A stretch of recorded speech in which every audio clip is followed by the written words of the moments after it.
Bonsoir tout le monde. Merci de votre venue. Effectivement, c'est un jeudi. On n'a pas pu le faire un mardi, mais ce soir, il y a plusieurs débats. Il y en a à Sciences Po, il y en a à Pessac aussi. Donc, c'est pour ça qu'il n'y a pas beaucoup de monde ce soir, mais c'est bien. De toute façon, on vous remercie de votre venue. C'est parfait. Alors, ce soir, nous allons parler d'un livre que va nous dédicacer Timothée Verger, ici présent. Un autre foot est possible. C'est pas une question. Mais peut-on réinventer le foot sans le business? Voilà, je vous laisse la parole. Merci beaucoup, Chantal. Et merci pour votre accueil. Je vais faire au mieux ce soir, je disais, parce que j'étais à deux doigts d'annuler moi-même, parce que j'avais un problème de voix. Ma voix est revenue, mais elle est encore un peu fragile, mais avec le micro, tout va bien se passer. Du coup, ben, merci beaucoup de votre invitation. Peut-être donc l'idée, c'est de faire un propos un peu linéaire, et ensuite surtout d'échanger avec vous, de partager vos questionnements, vos témoignages. Parce que c'est quelque chose, évidemment, le football, c'est le premier sport en France, donc soit qu'on soit passionné, ce qui est souvent le cas, soit au contraire, on peut être totalement hostile, évidemment, mais enfin, ça intéresse toujours, hein, d'une certaine manière, même pour critiquer. Voilà, donc c'est ça qui est, c'est un vrai objet de débat, je trouve, et qui est partagé, quoi, qui réunit et qui réunit des classes sociales aussi, des territoires autour d'identités, voilà, extrêmement différents.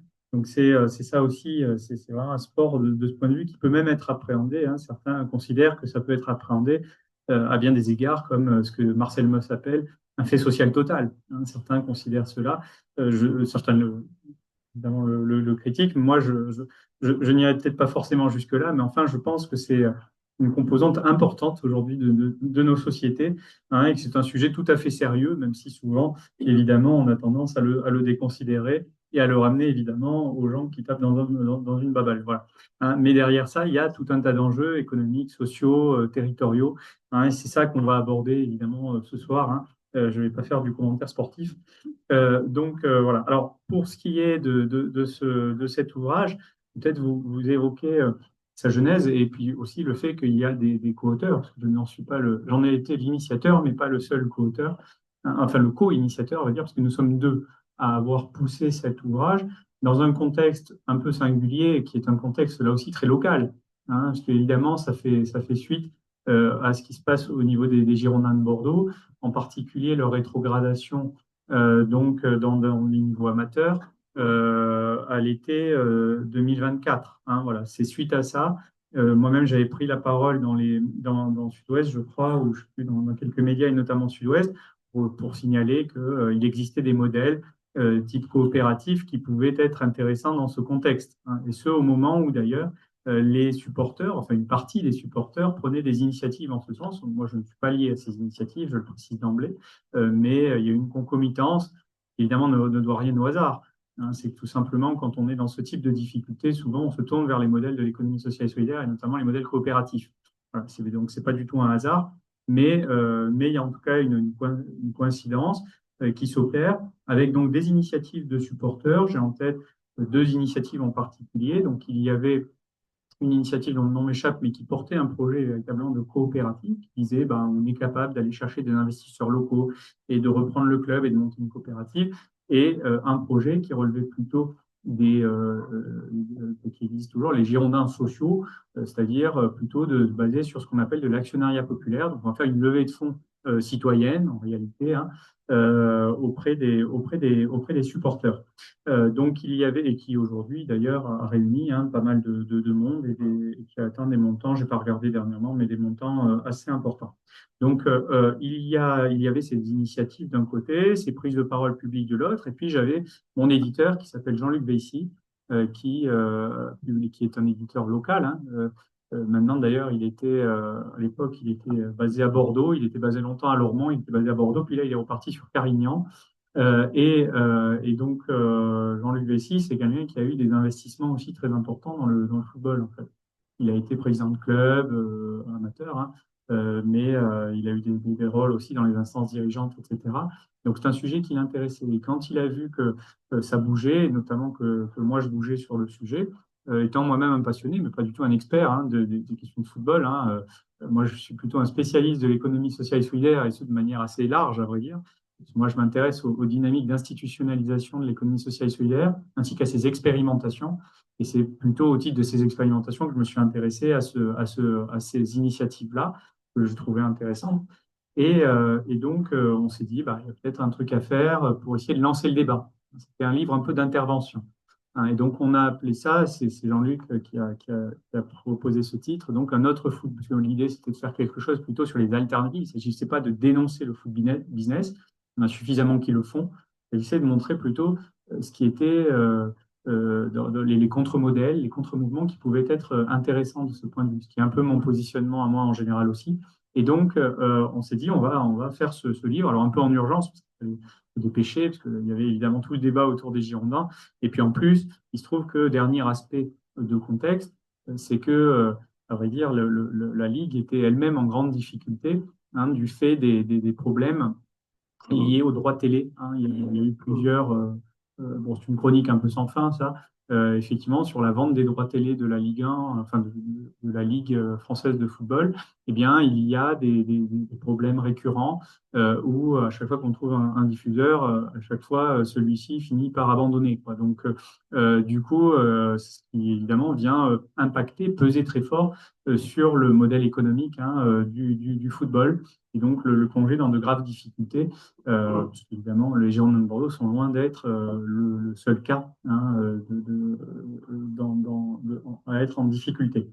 Donc, on avait un contexte comme ça, on s'est dit, voilà, il faut qu'on fasse un livre d'intervention pour essayer de susciter le débat autour de ce sujet, parce que c'est un sujet qui, évidemment, intéresse largement. Jean-Luc, c'était plutôt pour le football, moi, c'était plutôt pour l'ESS. Je me suis dit, bah, c'est l'occasion aussi de partager les modèles de l'ESS qui peuvent offrir des solutions. Et est-ce que finalement, le pari, c'était de se dire, est-ce que ça peut offrir une solution dans le cadre du football professionnel?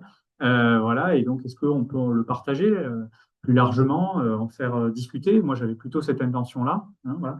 Donc, on avait des intentions complémentaires, on va dire, et on est allé chercher quelques co-auteurs pour cela.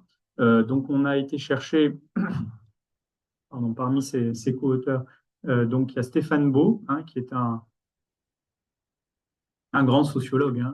C'est lui qui fait les manuels de méthodo en sociaux et qui est un sociologue spécialiste par ailleurs, notamment des sujets de football et d'identité aussi. C'est pas le sujet qu'il aborde là, mais il fait beaucoup. Là, il va sortir un nouveau livre sur les questions de le foot et l'identité française. Il y a tous les débats qu'il y a évidemment autour et toutes les instrumentalisations qu'il y a. Il va sortir ça bientôt. J'ai oublié le titre exact, mais ça va être le sujet chez Le Bordelot également. Donc, c'est un grand sociologue sur ces sujets-là et qui évoque un petit peu justement, alors lui plutôt les transformations du football et comment l'ultralibéralisme est devenu le modèle dominant. Et il aborde même d'ailleurs l'impact sur le jeu lui-même de ces modèles-là. Il montre que effectivement cette pression à la compétition, cette pression au spectacle, etc., amène effectivement des comportements sur le terrain, des incidences sur les comportements sur le terrain. Donc ça, c'est assez intéressant aussi. Donc, il nous a fait un très, très bon texte là-dessus. Ensuite, on a donné la parole également à Vincent Mourgue, donc, qui est un copain. Alors, lui, je l'ai connu à la fac, à vrai dire, quand on était étudiant. Et il fait sa thèse actuellement sur les supporters de football des Girondins de Bordeaux. Donc, il fait l'histoire des supporters des Girondins de Bordeaux. Voilà, donc il est en train de finir sa thèse. Et donc, il nous a fait un petit texte justement sur toutes les. À chaque fois, lui, ce qu'il remarque, c'est qu'à chaque fois qu'il y a une crise, chaque fois qu'il y a une crise des Girondins, ce n'est pas la première, il y en a eu d'autres. Celle-là est sans doute la plus grave. Mais il n'empêche qu'il y en a eu d'autres. Et à chaque fois qu'il y a une crise, il remarque qu'il y a une espèce de repli sur son territoire, sur ses supporters, sur son identité, sur ce patrimoine-là. Voilà. Systématiquement, on recourt au local et on recourt aux supporters. Voilà. Ça, il montre, c'est cyclique un petit peu quelque part. Chaque fois, il y a des crises. À chaque fois, on revient comme ça. Il y a eu des crises liées notamment au foot business. Claude Besse, bon, déjà, on en a connu.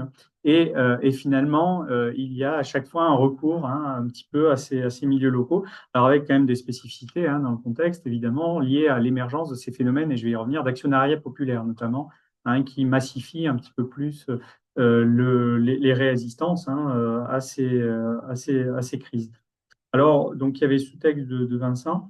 Et puis un texte, alors j'avais demandé à Jérôme, Jérôme Sadier. Donc Jérôme Sadier, c'est le président du Crédit Coopératif, qui par ailleurs est président du mouvement coopératif en France. Donc il préside voilà, la fédération de toutes les coopératives en France. Et on lui a demandé un petit peu son regard un peu là-dessus. Donc pareil, il a livré une réflexion sur à la fois le fait où il rappelle évidemment que toutes ces instances, que ce soit les clubs ou les instances, faut distinguer les clubs ou les instances de football, tous relèvent en réalité du statut associatif.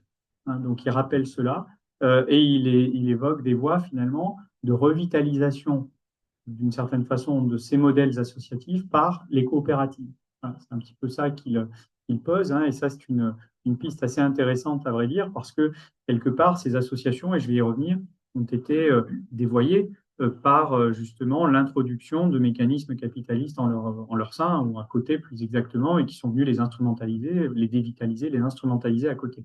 Donc il y a eu ce phénomène-là, et donc finalement, est-ce que la coopérative ne peut pas être un moyen de réconcilier, hein, à la fois la dynamique commerciale qui sous-tend évidemment le sport professionnel. Il ne s'agit pas de dire on va revenir au foot amateur, mais en même temps les valeurs sportives évidemment que l'on souhaite promouvoir. Donc là, et notamment les valeurs des sports collectifs. Donc il y avait une réflexion là-dessus. Et puis après, il y a une réflexion qui était portée plus particulièrement par Jean-Luc Vessy lui-même, ménage ma voix, Jean-Luc, a traité effectivement son expérience, notamment des instances de football et de foot amateur. Hein. Et donc, il faisait part du fait que, notamment, selon lui, la gouvernance des instances du football était tout sauf démocratique, voilà, y compris depuis les quelques réformes qu'il y a eu, puisque il y a une tripartition, en fait, au niveau de la Fédération française de football. Vous avez aujourd'hui une tripartition entre, donc pour les collèges de vote, hein, donc quand vous désignez vos dirigeants de la Fédération française de football, trois collèges. Il y en a un qui relève des clubs professionnels. Vous voyez déjà, les clubs pro, ils sont une quarantaine, ils prennent un tiers des voix. Donc, bon, c'est une question. Il y a les dirigeants des instances régionales, enfin des instances locales du football, et il y a les présidents de clubs, qui sont évidemment les plus nombreux, mais qui en fait ont que un tiers des voix. Voilà. Donc, vous voyez, il y a une pondération là qui pose question. Voilà, c'est ce qu'il soulevait. Et il disait finalement, c'est même si on a réformé, en réalité, ça reste les clubs professionnels qui font la pluie et le beau temps. Voilà. Donc, hein, il disait cela. Alors, et puis pour rentrer un peu dans les détails, je passe rapidement. Mais voilà, donc on a composé un petit peu ce livre. Et moi, pour ma part, donc j'ai fait un petit chapitre, c'est peut-être celui sur lequel je vais insister un petit peu, qui portait sur les modèles coopératifs eux-mêmes, et notamment à travers deux expériences originales en la matière de clubs de football professionnels qui se sont transformés en coopératives.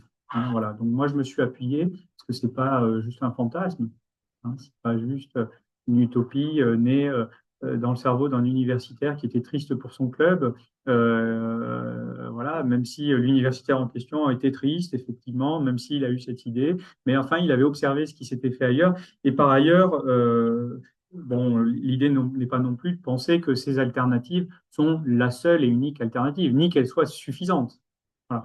Hein, parce qu'évidemment, bon, pour réguler le système du football, on ne va pas le faire juste en transformant quelques clubs en coopératives. Des enjeux qui sont un peu macro, bien sûr. Donc, je pourrais y revenir rapidement.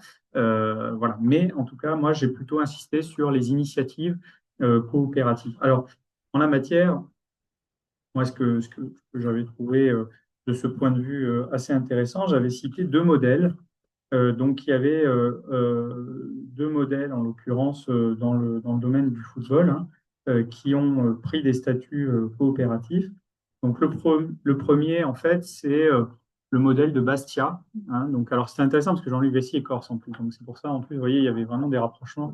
Et donc, en fait, on a regardé le modèle de Bastia. Bastia qui a.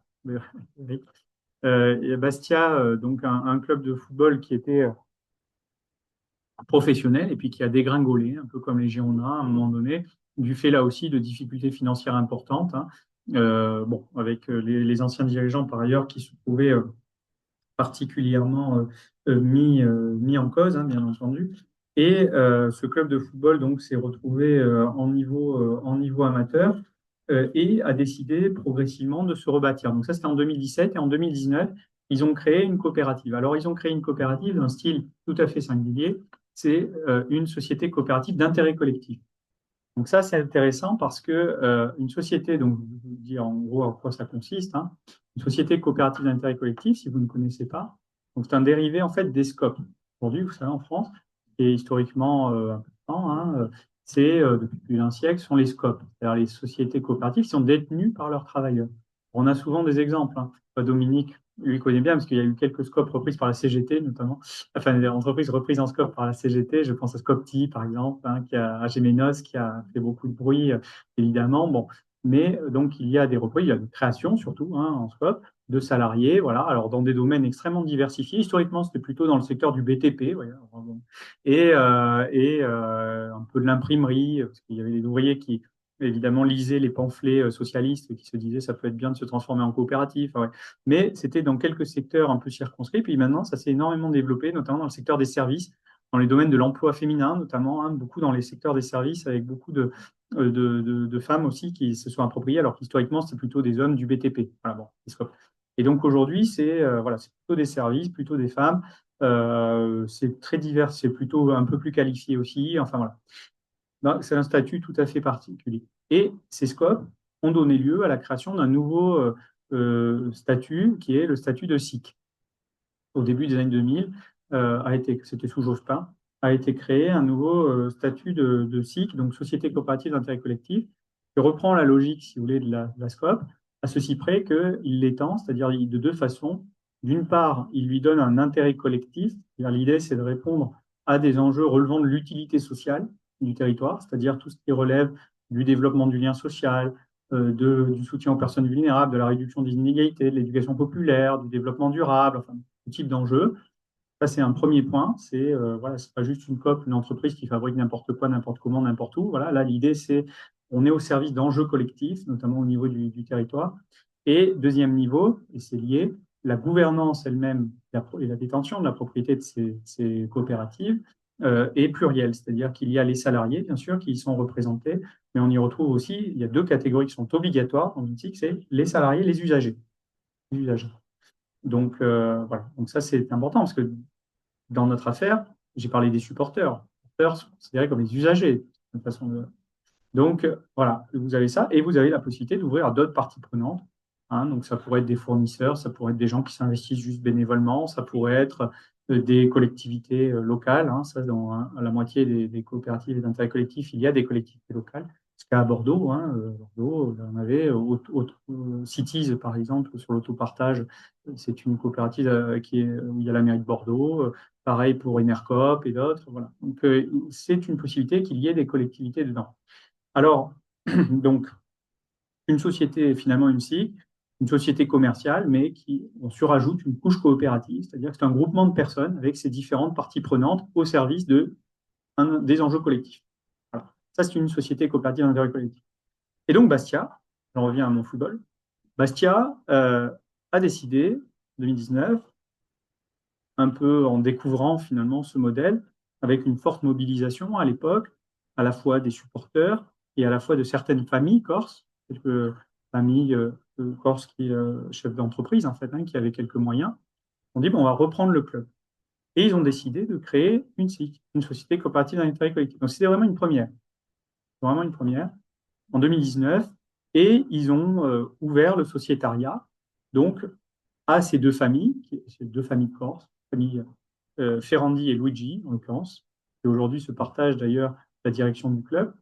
Et donc, il y a un collège des fondateurs, ces deux familles, qui ont mis beaucoup d'argent. Il y a un collège des supporters qui ont mis beaucoup d'argent aussi. Ils ont ligué, c'était plusieurs milliers. Ils ont décidé d'être représentés par une association au sein des sociétaires, qui sont partie prenante et gestionnaire de cette coopérative. Et se sont rajoutés les autres investisseurs locaux. Il y a un autre collège des acteurs économiques pour les autres investisseurs locaux, donc les plus petits chefs d'entreprise, si vous voulez. Et puis, un collège, évidemment, pour les salariés. Alors, qui sont les salariés d'un club de football? Ce sont évidemment les joueurs, et pas que. Il y a le staff, les entraîneurs, et puis tous les gens, de la femme de ménage à la direction de la communication. Hein, voilà. Ça, c'est le collège salarié. Oui. Intéressant. Et à l'intérieur de chacun de ces collèges, une personne, une voix. Que potentiellement, vous voyez, entre l'entraîneur des U, je sais pas quoi, et le joueur de football, bon, ben, il n'y a pas de différence, ils votent pareil. Hein. Donc, vous voyez ce que je veux dire? Donc, c'est quand même ça aussi l'esprit de la coopérative. Et puis, il y a un collège, évidemment, des collectivités locales, hein, et donc il y a beaucoup de collectivités locales qui sont dedans. Alors, ce qu'on regarde, donc, ils ont créé ce modèle, ils ont remonté, ils sont redevenus professionnels en Ligue 2 aujourd'hui. Je n'ai pas regardé là, dernièrement leur classement non plus. Mais l'an dernier, ça s'était plutôt bien passé. Et donc, ils sont en Ligue 2, ils ont rebâti, ils ont retrouvé leur agrément, parce que quand vous êtes sorti du monde professionnel, vous perdez l'agrément de centre de formation. Hein, donc, il y a aussi des enjeux derrière, parce que, y compris pour protéger vos joueurs, pour éviter de vous les faire piquer, et puis pour leur permettre, évidemment, parce que ça a une valeur, un joueur, une valeur économique, c'est des actifs. Dans un club de football, un joueur, c'est un actif. Donc, ça veut dire que quand vous avez un centre de formation aussi, évidemment, c'est une source de valeur aussi pour le club, donc il faut la protéger. Donc, c'est pour ça qu'un club professionnel, c'est important, il faut avoir l'agrément. Bon. Et donc, de ce point de vue, Bastia a réussi à le faire. Ils ont investi par ailleurs, hein. Ils ont refait leur centre, ils ont investi, ils ont développé. Bon. Donc là, ils remontent bien, ils sont en Ligue 2, comme je vous disais. Donc, c'est un peu une success story de ce point de vue, avec certaines limites, j'y reviendrai tout à l'heure. Mais c'est une success story quand même.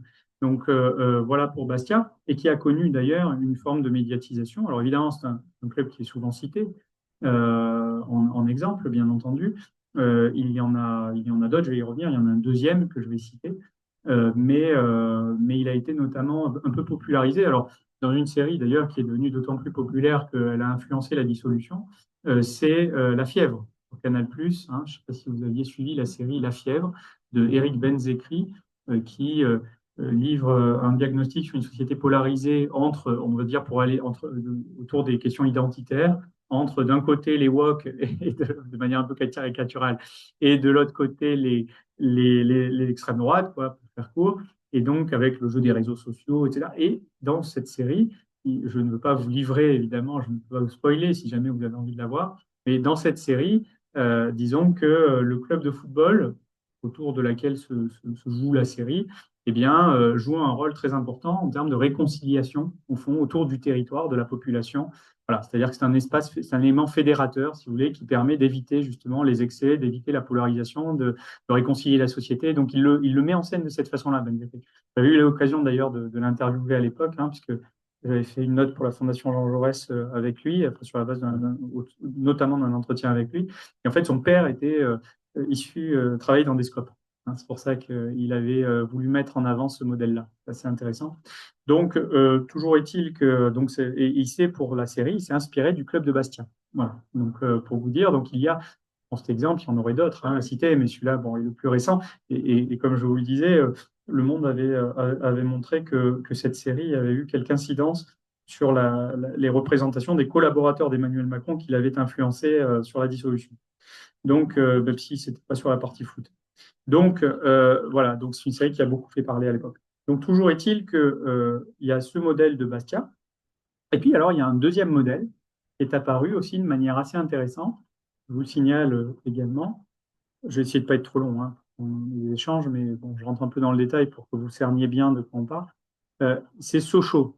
Euh, Sochaux, Sochaux, qui a eu des difficultés également, hein, qui est là en national, mais qui n'a pas perdu son statut professionnel, qui avait maintenu son agrément, et qui, effectivement, Sochaux a décidé de se transformer là aussi en coopérative. Alors là, ça a été plus compliqué, et c'est un modèle un peu différent. Là, j'ai interviewé notamment les supporters. En fait, parce que pour Bastia, j'ai eu la chance de pouvoir interviewer le président aussi. Mais pour Sochaux, j'ai plutôt vu avec les supporters, je trouvais ça plus intéressant. Du coup, pour Sochaux, ce qu'ils m'ont expliqué, c'est que les supporters, donc quand évidemment le club a un peu, enfin, pas totalement coulé, mais en tout cas a été rétrogradé, eh bien, évidemment, forte réaction, hein, surtout, bon, c'est un club très populaire par ailleurs, bon, il y a une industrie hein, bon, particulière, il y a une histoire. Donc du coup, ils ont réagi, ils ont proposé une création de coopérative. Alors, il s'est posé, il m'a expliqué rapidement, hein, il m'a expliqué qu'il y avait plusieurs soucis. C'est-à-dire, eux, ils étaient très convaincus, hein, ils ont été en lien, ils sont allés regarder les modèles. Alors, vous savez, dans ces cas-là, c'est toujours pareil. On regarde les modèles. Et donc, ils ont regardé Bastia, évidemment, puis ils ont regardé le foot anglais, parce qu'il y a eu pas mal de cas de reprise de clubs amateurs, notamment en Angleterre, sous des formes coopératives ou quasi coopératives. Hein. Donc, ils sont allés regarder un peu ces modèles-là. Et ils étaient voilà, très motivés, mais ils se sont heurtés notamment aux investisseurs. Donc, il y a eu un groupement, disons, pour faire vite, d'investisseurs locaux qui se sont constitués avec une cinquantaine, hein, quelques dizaines d'investisseurs, et qui, bon, étaient peu familiers, on va dire, avec la coopérative, qui par ailleurs n'avaient pas, comme à Bastia, un leader. Vous voyez, là, c'était deux familles. Bastia, c'était là, il y avait un éclatement, en fait, de l'actionnariat. Il disait qu'il était peut-être difficile aussi de se mettre d'accord sur les équilibres, etc. Dans le même temps, les collectivités elles-mêmes découvraient aussi un peu le sujet. En même temps, les collectivités locales voulaient aider au sauvetage du club, mais étaient divisées entre elles. Vous comprenez, parce que peut y avoir quelques tensions entre des collectivités locales, quelques luttes de périmètre, de territoire, etc. Bon. Et donc, de ce fait-là aussi, c'était compliqué. Donc, on avait là un sociétariat potentiel qui était extrêmement divisé, en réalité, et qui ne permettait pas un fonctionnement coopératif. Voilà, c'est comme ça qu'ils me l'ont présenté.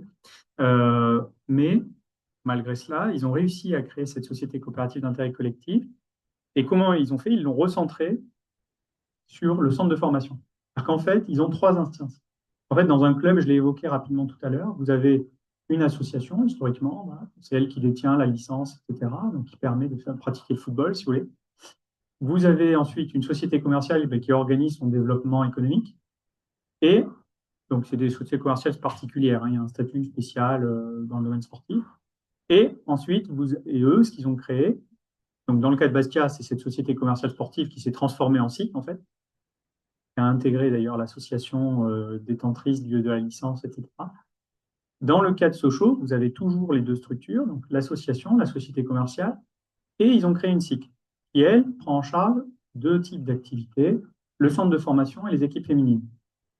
Donc, ils se sont mis d'accord comme ça. Donc, le centre de formation, ça, c'est pas neutre. Parce que le centre de formation, encore une fois, c'est la source de la valeur. D'ailleurs, quand vous regardez dans les modèles économiques du foot français, et vous regardez bien, ils ont un déficit annuel de 1 milliard et quelques euros. Euh, un petit déficit, hein, voilà. Bon, je pense que Bruno Le Maire a dû faire un stage. Et donc, Thomas Cazenave. Et donc, tout ça pour dire, ils avaient un déficit important. Et donc, comment ils le comblent? Ils le comblent par les ventes de joueurs, les transferts. Et comment on fait les transferts? Ben, on forme des joueurs. Alors, il y a un peu le truc du trading, évidemment. On achète, on vend, etc. Mais évidemment, il faut former des joueurs pour pouvoir qui prennent de la valeur et puis qu'on les revende. Vous voyez, un peu cette idée-là. Et donc, ça vient combler les déficits en réalité, ce qui est une saignée hein, aussi pour le foot français, parce que du coup, tout le monde se barre en Angleterre ou ailleurs. Voilà. Donc, il y a cette difficulté-là, évidemment. Mais donc, quand vous prenez le centre de formation, c'est pas tout à fait neutre hein, dans le modèle économique d'un club. Voilà. Parce que là, il y a un peu la fuite en avant avec les droits télé, essayer d'aller négocier ce genre de choses, etc. Mais ça, c'est du court terme, si vous voulez, puis c'est des ressources qui sont un peu instables, on va dire, a fortiori actuellement, on regarde ce que j'ai évoqué tout à l'heure. Et donc, quand même, la ressource de long terme, c'est vraiment le centre de formation. Donc, c'est pour ça que ce n'est pas tout à fait neutre hein, qu'ils aient récupéré ça. Les équipes féminines, bon, ça c'est parce qu'évidemment les autres s'en foutaient, je pense. Mais donc, il y a parce que ça ne rapporte pas, hein, voilà, tout simplement. Et donc, vous avez cela. Bon, mais en tout cas, toujours est-il qu'ils ont réussi à récupérer cela. Et donc, ils ont monté un modèle un peu particulier où finalement, il y a trois entités, l'association, la société commerciale, la SIC, et les trois finalement sont représentés dans chacune des autres. Oui, donc, il y a vraiment une logique de circularité entre les trois. Il y a vraiment une volonté de faire système hein, entre les uns et les autres, ce qui permet, si vous voulez, d'avoir un fonctionnement coopératif, d'instaurer donc des processus de coopération qui débordent évidemment la SIC, qui sont bien sûr inhérents à la SIC, débordent la SIC, et d'intégrer donc des fonctionnements coopératifs, des processus de coopération, et évidemment de faire de la transparence. C'est un élément aussi assez important dans nos affaires, sur la gestion évidemment économique des clubs. Hein, voilà. Donc ça permet d'avoir une gestion concertée, transparente. Hein, donc ça, c'est très important. Et alors, ce qu'il faut dire aussi, c'est qu'évidemment, donc vous voyez, il y a deux modèles. C'est intéressant. Alors, on a un faible recul, beaucoup de modèles, mais quand même, ce qu'on relève, c'est qu'à chaque fois, il y a des dynamiques, notamment en matière de responsabilité sociale de ces clubs qui sont assez intéressants. Chez Bastia, c'était très net, hein. Ils travaillent beaucoup avec les écosystèmes locaux. Donc, c'est avec les gosses, enfin, avec les écoles. Vous voyez, ils vont faire tout un tas d'activités de sensibilisation, d'échanges, etc. Et donc, ils ont des actions RSE très importantes souvent parce il y a un ancrage, en fait, tout simplement, du fait même de la structure de propriété du club. C'est ça qui est important. Eh bien, il y a un ancrage, évidemment, de ce club dans son territoire. Et donc, il répond à des besoins qui ne sont pas, il répond à des besoins. Donc, il ne se limite pas, évidemment, à la croissance au sens de faire des profits pour le distribuer à des actionnaires. Bon, même si avec le foot, on gagne pas toujours beaucoup d'argent quand on y investit. Je pense qu'on y recherche autre chose. Mais n'empêche que l'objectif n'est pas celui-ci. Donc, ça veut dire que l'objectif, il est d'abord de répondre, bien sûr, de la compétition, mais aussi de répondre à des besoins. L'objectif poursuivi n'est pas que finalement la recherche de bénéfices, si vous voulez, la réussite sportive, ce sont des éléments importants, mais ce ne sont pas les seuls. Voilà. Donc ça, c'est important à relever. Alors, donc moi, je traitais un peu ces modèles coopératifs que je trouvais très intéressants. C'est vrai que je suis très content de pouvoir vous les partager parce que c'est méconnu. Et puis, il y a d'autres initiatives qui se créent. Donc ça, c'est les modèles coopératifs, qui sont les plus aboutis, on va dire. Mais ensuite, vous avez des modèles d'actionnariat populaire. Donc ça, c'est Guingamp, par exemple, qui avait fait ça, l'initiative de sa direction, et qui ouvre l'actionnariat du club à ses supporters. Voilà. Donc, ce qui permet là aussi de faire la transparence. Ils peuvent être représentés potentiellement dans les institutions, et puis en même temps, ils peuvent derrière participer à, voilà, à la gouvernance, etc. Donc ça, c'est quand même assez intéressant. Alors, bien sûr, ce sont des modèles souvent un peu inaboutis, l'actionnariat populaire, parce qu'ils n'ont pas la même place que dans les coopératives que j'indiquais. Vous voyez, c'est comme quand dans une entreprise, on dit, bon, on va mettre un administrateur salarié. Bon. Donc, c'est un peu la même logique, quoi, hein. Donc, évidemment, ça reste très minoritaire, etc. Mais bon, ça permet de faire un peu la transparence, d'établir un dialogue, etc. Et donc, vous avez des mouvements comme ça. Donc, Guingamp l'avait fait à leur initiative. Et puis derrière, il y a plein de mouvements de sociaux, donc on appelle ça souvent sociaux, qui se mettent en place. Donc il y en a eu à Marseille, à Nantes, etc., qui n'ont pas forcément obtenu satisfaction, parce que souvent les propriétaires, les détenteurs de la propriété, si vous leur demandez gentiment s'ils veulent bien vous ouvrir la porte, ils vous disent rarement oui, hein. Donc il y a un peu cette difficulté, mais en tout cas ça se diffuse et il y a ces mouvements de supporters qui avancent évidemment et qui permettent évidemment de créer, de participer du rapport de force général sur la nécessité de mettre de la transparence, de réguler le système, etc. De toute façon, ça participe à ça, évidemment. Donc, il y a cela. Alors, en termes de régulation, bon, il y a eu du changement, puisque la LFP avait vocation à disparaître, notamment, euh, en tout cas être remplacée par une société commerciale qui gère les droits les droits télé du football. Donc, il y a eu un changement un peu du système, une petite réorganisation à ce niveau-là, au niveau macro, de ces derniers mois, à l'impulsion notamment d'un rapport sénatorial repris aussi par le ministère des Sports. Et donc, la FFF a repris un peu la main sur tout ça, a remis un peu d'ordre dans le système. Bon, mais il y a des enjeux très forts, évidemment, qui relèvent euh, à la fois de la limitation, il y a des gros sujets autour de l'encadrement des salaires, parce qu'il y a eu une inflation des salaires très importante, une fuite en avant aussi, c'est-à-dire qu'à chaque fois, il y avait une manne financière qui émanait des droits télé. Les clubs, en gros, la dilapidaient, notamment quand on compare à d'autres pays où ils ont tendance à investir dans les infrastructures, à développer les centres de formation, etc. Ben, nous, en gros, ils ont augmenté les salaires, ils ont fait des transferts, quoi. Donc, bon, c'était un peu à courte vue. Alors, aussi parce qu'ils sont dans une compétition internationale, et donc, bon, la Ligue française doit se maintenir sur la scène européenne, notamment face à l'Angleterre, à l'Espagne. Bon, pas évident, elle peut être concurrencée par d'autres pays comme le Portugal, notamment. Bon, donc, il y a un sujet de maintien, si vous voulez, à niveau, quoi. C'est un peu ça. Donc, effectivement, ils ont un peu joué à courte vue, si vous voulez, là-dessus. En plus, on a un système qui est complètement vérolé par bon, mais le Paris Saint-Germain et le Qatar derrière, évidemment, qui tient un peu le système, voire même beaucoup. Il y a eu différents scandales là-dessus et réactions par rapport à cela. Donc, même si là, justement, dans la réorganisation en cours, le but est aussi de moduler la place, on va dire, du PSG. Et c'est vrai que c'est un peu, vous savez, la Ligue des champions du PSG, c'est un peu l'arbre qui cache la forêt, c'est-à-dire qu'il y a ce succès européen, évidemment, tout le monde est content, en plus ça joue bien, Luis Enrique il est sympa, bon, je ne sais pas s'il est sympa, mais en tout cas il attire la sympathie.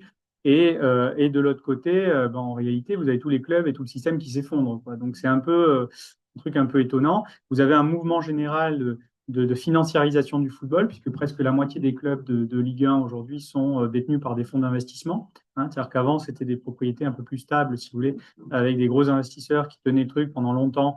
Eh bien, ils se sont petit à petit dégagés et vous avez des fonds d'investissement qui reprennent la place, donc qui génèrent de l'instabilité. Souvent, d'ailleurs, ces mêmes fonds sont multipropriétaires, ils détiennent des propriétés de plusieurs clubs, ce qui pose des questions d'ailleurs au niveau des compétitions internationales en particulier en termes de loyauté, si vous voulez, sur ces compétitions. Ce qui pose des questions aussi en termes de gestion financière, parce que bon, ils ne se privent pas de ponctionner un club pour financer l'autre. Voilà, bon, je ne vous parle même pas des transferts de joueurs. Hein, bon, il y a autour de ces transferts entre les clubs d'un même groupe de propriétés. Bon. Donc, il y a plein de sujets comme ça derrière. Et donc, il y a des enjeux de régulation au-delà de ces modèles coopératifs, évidemment, qui relèvent de l'encadrement des salaires, de la limitation, disons, de ces clubs multipropriétaires. Voilà, et ce, sûrement à l'échelle européenne au demeurant, puisqu'on est encore une fois dans une compétition. Hein, ça, c'est un argument qui ressort, évidemment, mais qui n'est pas totalement infondé. Donc, il y a un peu l'ensemble de ces éléments. Après, autre point que je voulais signaler, peut-être, avant d'arrêter sur mon monologue, parce que je voulais faire une demi-heure et je pense que j'arrive au terme. L'idée, c'est que ce qui est intéressant dans ces mouvements aussi, au-delà du fait qu'ils posent des questions, vous voyez, ils permettent aussi de faire de l'éducation populaire en réalité autour de ces sujets-là, parce que mine de rien, bah, quand vous avez plusieurs milliers de supporters qui deviennent sociaux d'une association qui rentrent dans ces débats collectifs, bah, en fait, ils se politisent d'une certaine façon. Ils prennent en compte des enjeux collectifs, ils apprennent des choses, ils découvrent. Moi, j'ai découvert des trucs en regardant ça, vous voyez, j'ai appris plein de choses. Donc, on apprend des choses, on pose des débats, c'est très intéressant. Et ça permet aussi de former des gens. C'est aussi la vocation. Il y a une dimension d'éducation populaire, moi, je trouve, derrière, qui est assez intéressante de ce point de vue, d'ancrage au territorial, etc., très fort. Et ce qui est intéressant, c'est que donc il y a ces clubs de football, il y a tous ces projets sociaux que j'évoque, qui commencent à prendre de l'ampleur, mais il n'y a pas que le football. Et ça, j'ai regardé ça notamment cet été, parce que j'ai demandé à la Fédération générale des Scopes de me donner ces données. Et donc, j'ai regardé, et en fait, depuis 2 ans, vous avez plusieurs clubs dans d'autres sports qui se montent en cycle. Des clubs soit qui sont professionnels, soit qui ont été professionnels, soit qui ont envie de devenir professionnels. Toujours en rapport, hein, ce que je disais, bien, une SIC, une société commerciale aussi, coopérative, une société commerciale. Le but, c'est de faire du développement commercial, économique. Donc, vous en avez, alors je les ai listés, j'en ai fait une note avec la Fondation Jean Jaurès, donc je les signale, je vous les signale. Donc, il y a donc le football, je passe. Enfin, il y a eu quand même un autre club, c'est le Vendée Football Club, vous voyez. Donc, même en Vendée, c'est intéressant. Il y a voilà, c'est pas une terre de gauchistes, hein, donc comme quoi, vous voyez, c'est tout à fait partagé. Et ensuite, voilà, au milieu du Puy du Fou, et le ballon qui arrive. Et donc, vous avez d'autres sports aussi, avec effectivement, par exemple, à Lille, le club de basket féminin, l'entente sportive basket Villeneuve d'Ascq Lille Métropole. 2024, ils sont devenus une SIC. Voilà. Euh, Vous avez 2 clubs de hand en professionnel, en masculin, ceux-là. Donc, c'est Sarrebourg-Moselle Sud Handball et l'US Ivry Handball. Voilà. Donc, 2 clubs qui sont devenus aussi, dans le milieu du hand, des sociétés coopératives d'intérêt collectif entre 2024 et 2025. Vous avez le rugby, parce que je sais qu'il y a des fans, le rugby, donc Niort qui est devenu une SIC. Voilà, pareil, 2024. Vous prenez le club j'en ai oublié un, je sais que j'en ai oublié un, non, j'en ai même oublié 2. Donc il y a le club de Mérignac, ici, en volley féminin, Bordeaux-Mérignac, les Burdis, donc qui sont devenus un club sous statut coopératif. Voilà. Donc ça, c'est quand même, vous voyez, le pavillon, là, moi j'avais été appelé par U89 pour commenter ça, là, c'était cet été. Donc, vous avez un petit mouvement, vous voyez, 2024-2025. Et puis, il y a des projets, moi j'en entends parler, parce que du coup, des gens m'écrivent, et je vois effectivement des projets, des idées, des projets parfois émerger autour de ça. Donc, il y a un petit frémissement là, qui se produit. Et ce que je remarque, en tout cas, quand je regarde, encore une fois, moi je ne suis pas un expert des milieux du sport, hein, donc je regarde ça avec mon œil de SS, hein, avec beaucoup de modestie. Il y a sociologues du sport, des économistes du sport, etc., qui auraient un regard peut-être différent et sûrement plus expert que moi, hein. Mais moi, ce que je regarde, quand je vois ça, je me dis, bon, c'est assez intéressant parce que à chaque fois, il y a quand même des logiques de responsabilité territoriale derrière.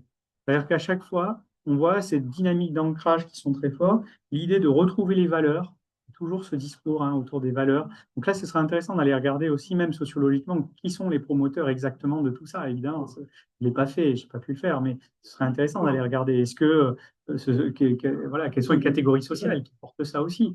Et est-ce que c'est partagé ou est-ce que voilà, est-ce que c'est des groupes un peu qui sont un peu à l'impulsion et qui arrivent quand même à embarquer les autres? Est-ce que ouais, moi je sais pas. Ça, ce serait intéressant d'aller regarder de manière un peu plus précise. Mais en tout cas, à chaque fois, ils évoquent des valeurs autour du vivre ensemble, autour de la démocratie participative, autour de l'idée de retrouver des finalités sociales, un ancrage territorial, d'avoir des engagements sociétaux et environnementaux. Voilà, de travailler la reconversion des sportifs aussi, c'est quelque chose qui ressort évidemment de manière importante, hein, parce que, encore une fois, ça irrigue une vie locale, des gens qui viennent se former, qu'est-ce qu'ils deviennent s'ils ne deviennent pas professionnels, ou alors qu'est-ce qu'ils deviennent après avoir été professionnels, voir s'il y a un aléa, un accident de parcours. Bon, donc il y a des sujets, et donc évidemment, alors les clubs, ils sont par ailleurs attentifs aussi, hein, mais enfin là, c'est très marqué. Moi, je trouve, il y a quand même, ça ressort de manière assez forte, et à chaque fois, on retrouve un peu les mêmes catégories alors juste au niveau des engagements, pour vous dire même, senior, à ma connaissance, qui a été, en tout cas, il s'autoproclame, bon, s'il s'autoproclame, ils ont dû vérifier, mais en tout cas, qui a été le premier à devenir une entreprise à mission aussi. Et, entreprise à mission, la loi PAC de 2019, qui permet à une entreprise de se doter d'une mission, c'est-à-dire de se donner des objectifs sociaux et environnementaux qui ne se réduisent pas à la recherche de bénéfices. Donc, vous voyez, c'est intéressant parce que donc ils sont devenus à la fois SIC et société à mission. Ça, donc, ils ont des logiques de RSE, c'est ce que je vous disais, qui sont très poussées. En fait, il y a vraiment cette idée-là. Et quelque part, pour faire de la bonne RSE, il faut faire de l'ESS, quoi. Il y a un peu cette idée-là derrière, évidemment, derrière ces trajectoires de clubs hein, et qui sont tout à fait intéressantes de ce point de vue. Et qu'est-ce que je voulais ajouter? Oui, à chaque fois, on retrouve dans leur sociétariat un peu toujours la même chose. Donc, on y retrouve, comme je disais, les salariés, donc en particulier les joueurs, mais pas exclusivement, les supporters, des investisseurs locaux et des collectivités locales. Voilà, toujours, on va retrouver ces catégories-là. C'est ça la forme SIC du club de sport. Voilà, c'est assez intéressant. Et à chaque fois, moi, je trouve, il y a une hypothèse moi, que je formulerai, mais qui ne vaut pas d'ailleurs que pour le football. Alors, dans le football, c'est très net, ou dans le sport, c'est très net, parce que vraiment, il y a cette idée de, on veut protéger les valeurs, on veut protéger le collectif, on veut protéger le territoire, donc on le fait de manière coopérative. Voilà, ça c'est, et on répond aux besoins. Donc, il y a vraiment ce truc qui est très net. C'est pas forcément hyper idéologique, hein. C'est pas forcément, on est contre le sport business. Ça peut, hein, après, bon, ils s'amusent un peu, évidemment, hein, ils n'hésitent pas à cliver à certains moments, mais ce n'est pas le principal objectif, ce n'est pas idéologique. D'abord, pour protéger le club, ses activités, ses fonctions et les gens qui s'y trouvent. Donc, il y a vraiment cette intention-là qui est très forte. Évidemment, vous aurez noté que c'est que des sports collectifs, hein. Donc ça, s'il y a des sociologues du sport, ils pourront dire pourquoi. Mais ce serait assez intéressant, évidemment, d'aller investiguer ce point-là aussi, éventuellement, je pense. Aussi, peut-être, je ne sais pas, c'est lié au spectacle lui-même, au type d'organisation, je ne sais pas. En tout cas, je ne suis pas un expert de ces sujets, donc je ne m'aventurerai pas là. C'est une question que j'ai et qu'il faudrait creuser, me semble-t-il. Mais c'est quelque chose, en tout cas, voilà, que je remarque. Et donc, vous voyez, il y a un mouvement qui commence à se faire jour. Et vraiment, moi, je trouve l'hypothèse que je formule, c'est que finalement, la coopérative voilà, sert de support et de revitalisation, encore une fois, aux associations hein, initiales, c'est-à-dire qu'elles leur permettent de garder leur âme. C'est-à-dire comment faire du commerce tout en gardant son âme. C'est un peu ça l'objectif. Et quelque part, c'est quelque chose, à mon avis, et j'ouvrirai là-dessus, qui va se poser pour d'ailleurs beaucoup d'associations. J'étais à la manifestation des associations il y a quelques jours, hein, à la place de la Victoire. Toutes les assos, là, en ce moment, se plaignent des coupes budgétaires. Donc là, c'est pas tout à fait les mêmes problèmes que dans le sport professionnel. Mais moi, je pense, et ce que je crois observer, c'est qu'effectivement, il va y avoir de plus en plus de conversions de ces associations. Certaines vont cesser leurs activités, certaines vont se transformer en entreprises en réalité, et d'autres peuvent peut-être trouver une manière, une voie médiane dans les modèles coopératifs. Encore une fois, pour développer des recettes commerciales, quand elles le peuvent, hein, ça dépend des secteurs d'activité, etc., et tout en préservant finalement ces valeurs associatives, les fonctions, les finalités sociales qui sont les leurs. Ça pose plein de questions, mais c'est un mouvement, je pense, que l'on va retrouver de plus en plus avec des porosités fortes entre les deux modèles, voilà, que l'on retrouve sans grande surprise finalement, pour d'autres raisons, mais dans les milieux sportifs. Voilà ce que je pouvais dire voilà, pour vous présenter ce livre et un petit peu ce travail. Merci beaucoup.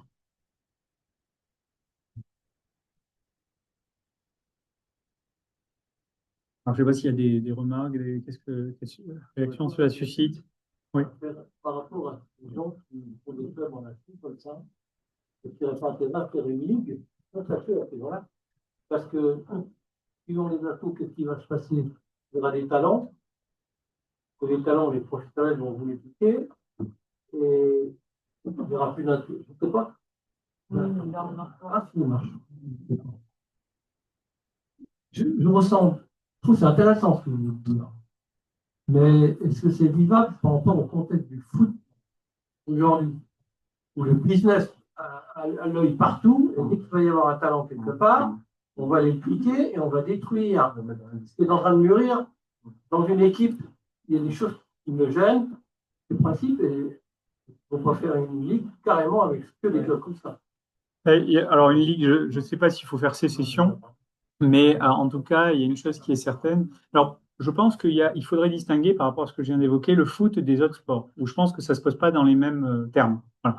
Je pense que le foot, les niveaux d'investissement sont tels qu'évidemment, les modèles coopératifs vont avoir du mal. Si vous voulez, quand une coopérative va arriver en Ligue 1, ça va devenir compliqué, quoi, hein, et a fortiori au niveau européen, etc. Donc, parce que là, il y a des besoins d'investissement, il faut aller chercher en fait des investisseurs, quoi. Donc, et les coopératives, c'est compliqué. Pourquoi? Parce que précisément, une coopérative est organisée pour éviter que des investisseurs extérieurs arrivent, quoi.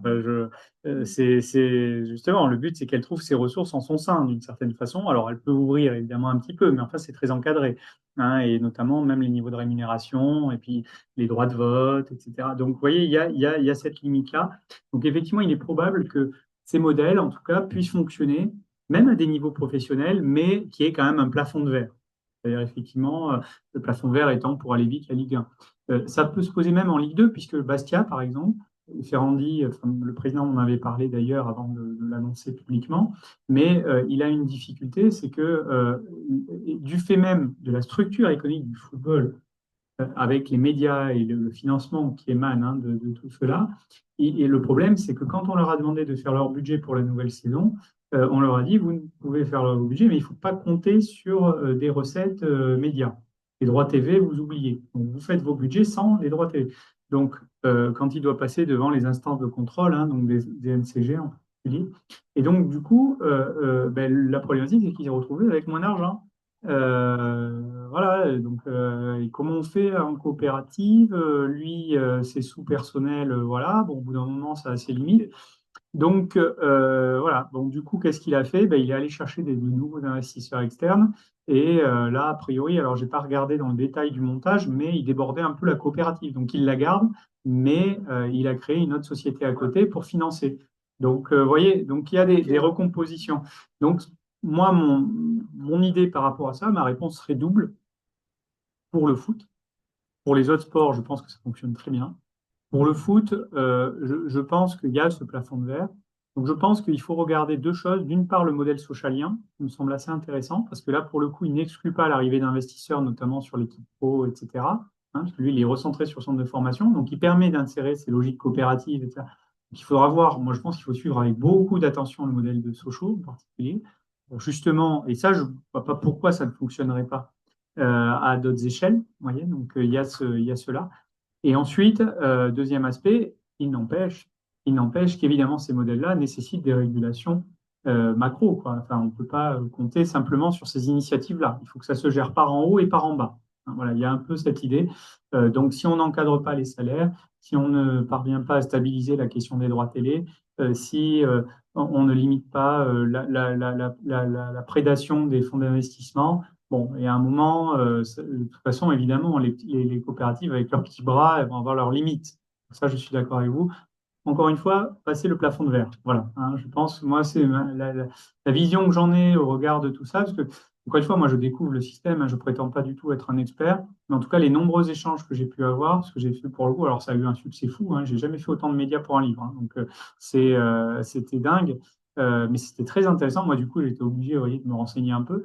Et puis en plus, évidemment, j'étais testé, il y avait plein de questions, enfin, c'était très intéressant, et puis des débats, très intéressants. Et ce que je relève vraiment, ce que je retire de tout ça depuis maintenant, depuis qu'on a lancé ce livre, c'est vraiment cette idée. Voilà, c'est que vraiment, il faut, je vous dis, il y a un plafond de verre, il y a des initiatives qui sont positives par en bas, mais il faut évidemment qu'il y ait un encadrement. C'est un peu ce que disait d'ailleurs dans sa recension pour Le Monde Jérôme Latta. Je vous invite à lire.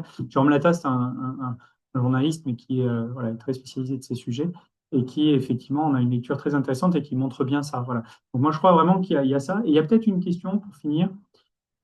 Est-ce que et certains le réclament, notamment alors le modèle qui a bonne presse, on va dire en France, c'est le modèle allemand, où en fait il y a le modèle c'est 50 plus 1, on appelle ça. Donc c'est en gros les supporters ont la détention majoritaire du club. Hein, voilà. Donc il y a des investisseurs, mais il y a une détention, c'est un peu la codétermination, quoi. Enfin, c'est un peu la cogestion à l'allemande, quoi, appliquée au club, mais où là c'est les supporters. Et ils disent pourquoi ne pas imposer une règle de ce type en France. Alors, je ne sais pas s'il faut l'imposer, je ne sais pas si c'est comme ça, il faut regarder, mais en tout cas, il y a aussi des questions, à mon avis, qui se posent à ce niveau-là. Donc, c'est pour ça qu'il faut vraiment poser la question des régulations globales, ce qui inclut pour moi les instances du football, et ensuite, au niveau des clubs, évidemment, leur propre transformation. Voilà. Et on ne peut pas le jouer finalement sans traiter les deux niveaux, me semble-t-il. En tout cas, il y a des limites que vous pointez à juste titre.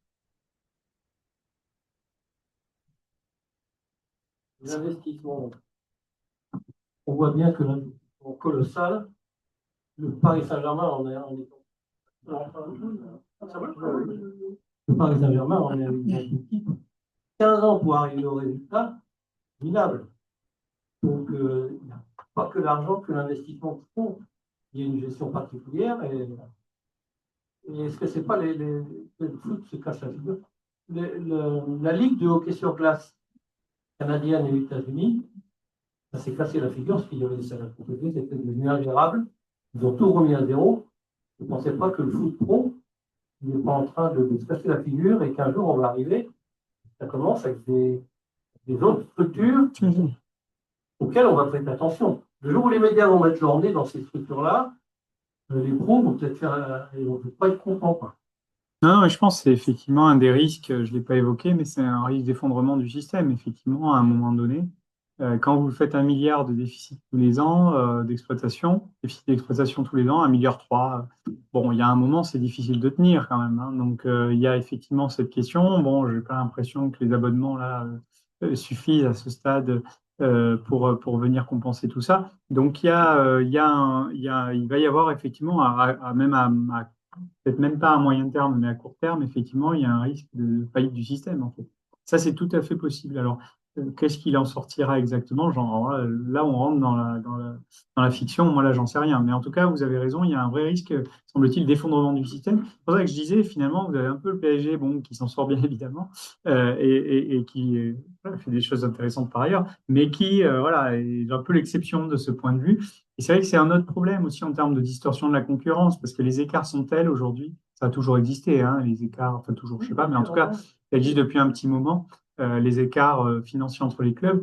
Mais là, les écarts sont tels, clairement, les volumes financiers engagés déterminent le classement, hein, et déterminent les résultats.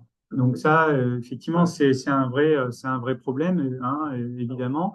Donc il y a, voilà, ça pose plein de questions aussi, encore une fois, sur le sport lui-même. Hein, et ça, c'est des questions lourdes. C'est pour ça qu'évidemment, ce pas les coopératives qui vont tout résoudre. Nous, on voulait éclairer un phénomène pour essayer aussi de faire débattre sur ces sujets-là. Hein. On ne prétend pas non plus avoir toutes les réponses. Ce n'était pas l'objet de ce livre. On voulait susciter un débat, ou en tout cas participer à ce débat. Et de ce point de vue, l'objectif a été atteint. Mais il y aurait, vous avez raison, il y aurait une réflexion plus globale et plus approfondie à mener. Hein. Mais là, je vous renvoie vraiment les travaux, ce que fait Jérôme Latta. Il avait écrit un livre là, sur le foot aussi il y a 2, 3 ans qui était très bon. Enfin, je vous le conseille vivement. Voilà. D'autres. Oui. Il y a une personne au fond qui. Oui. Théo.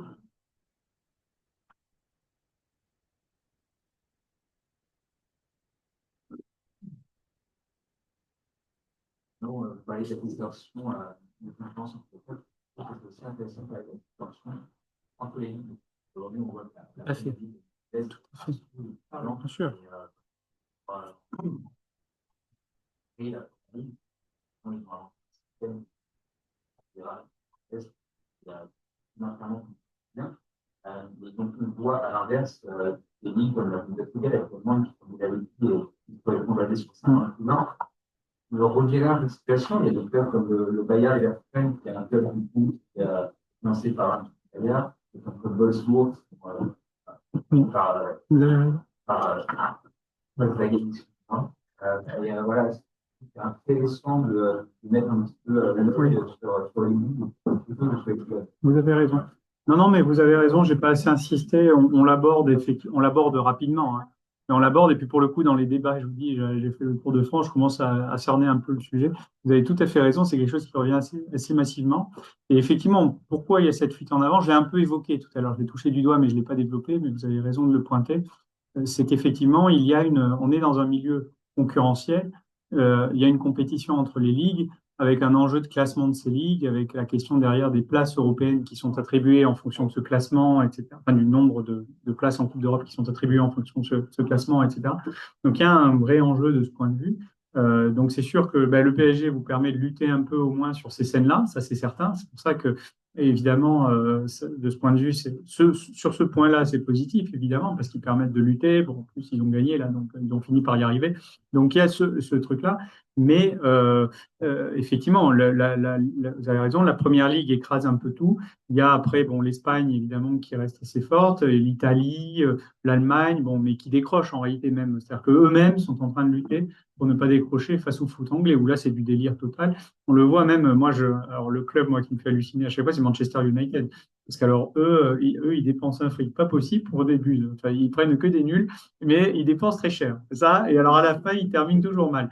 Donc, c'est depuis que Ferguson est parti, c'est une catastrophe. Mais c'est vrai qu'il y a, il y a un peu ce système qui est un peu fou hein, au niveau anglais. Mais donc, vous avez raison de signaler ça. C'est pour ça que je disais que s'il devait y avoir des régulations, de toute façon, là, il y a des mesures d'urgence qui commencent à être prises au niveau national, évidemment.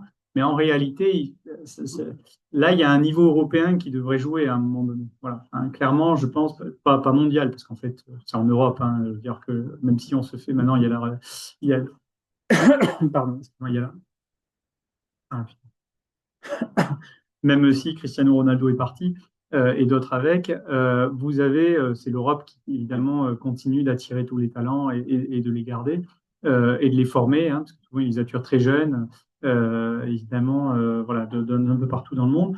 Donc oui, s'il y avait une régulation opérée, ce serait d'abord au niveau européen de ce point de vue.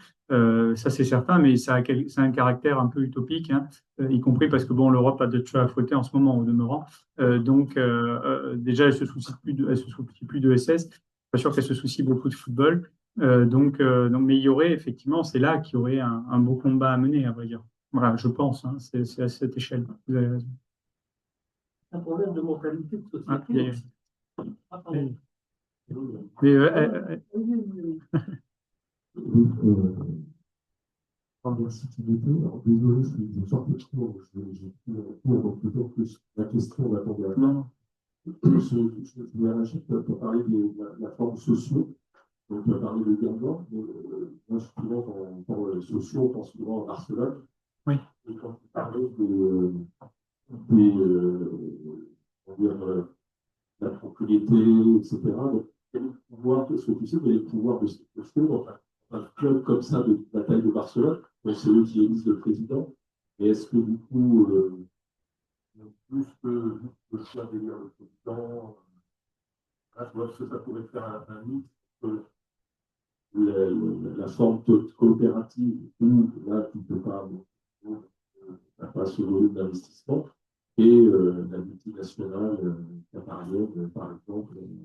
Voilà, donc est-ce qu'on pourrait imaginer, ou est-ce que ça existe une forme sociale où ils ont un droit de contrôle, par exemple, sur les investissements, oui, ou Alors, c'est pas le cas dans le cas espagnol, hein, par rapport aux dernières questions là que tu soulèves. Ils n'ont pas un contrôle. Enfin, effectivement, ils votent pour leurs dirigeants, mais après, il y a pas un contrôle. Pareil, il y a des. Enfin, il faudrait regarder dans les détail, mais j'ai l'impression qu'il y a aussi des voies d'accès au sociétariat qui sont un peu contrôlées, voire rigides. Enfin, voilà. Donc, il y a aussi à mon avis, à regarder hein, sur c'est quoi la gouvernance démocratique des sociaux. Donc ça, il faudrait regarder. J'ai pas forcément vu d'études. Je vais chercher un petit peu. J'avais pas réussi à trouver de trucs vraiment bien, mais peut-être que j'ai mal cherché. Hein. Donc, encore une fois, c'est pas mon domaine, hein, comme tu le sais. Donc du coup, moi, je découvre ça avec beaucoup d'humilité. Mais effectivement, il y a ça. Alors il y a quatre clubs hein, qui sont concernés de mémoire. Donc il y a le Barça, il y a le Real Madrid, il y a Bilbao, me semble-t-il. Et je pense que c'est Osasuna, mais j'ai un doute qui est aussi comme ça. Enfin, il y en a quatre, en tout cas, je sais en Espagne qui fonctionnent de cette façon-là, mais qui sont un peu isolés, enfin un peu exceptionnels hein, de ce point de vue. Et puis Barcelone et le Real, avec cette spécificité pour ce qui les concerne, que c'est évidemment les deux plus gros clubs, bon, historiquement, etc., et qui ont une valeur qui dépasse largement tout ça. Ils ont une valeur immatérielle énorme. On le voit chaque été avec le Barça, le Barcelone qui recrute. Eux, ils n'ont pas de sous, mais enfin, ils trouvent toujours de l'argent. Parce qu'en fait, ils vendent des bouts de propriété ou de revenus futurs, des choses comme ça. Donc, du coup, ils arrivent comme ça à financer leur transfert, à redevenir compétitifs en peu de temps, avec des montages qui sont juste ubuesques en réalité. Voilà. Donc, c'est peut-être très spécifique. C'est pour ça que je ne suis pas sûr que ça soit tout à fait. Il faudrait regarder plus dans le détail. Tu as raison, c'est une bonne question. Là, j'ai pas forcément tous les détails, si ce n'est les quelques éléments de réponse que je t'apporte. Mais il faudrait regarder effectivement plus en détail, mais je doute que ce soit une voie réellement voilà, une voie à suivre en tant que telle. Ouais. De cogestion, finalement. Ben, moi, je pense le truc 50 plus 1. Ouais. À base de forme coopérative, il y a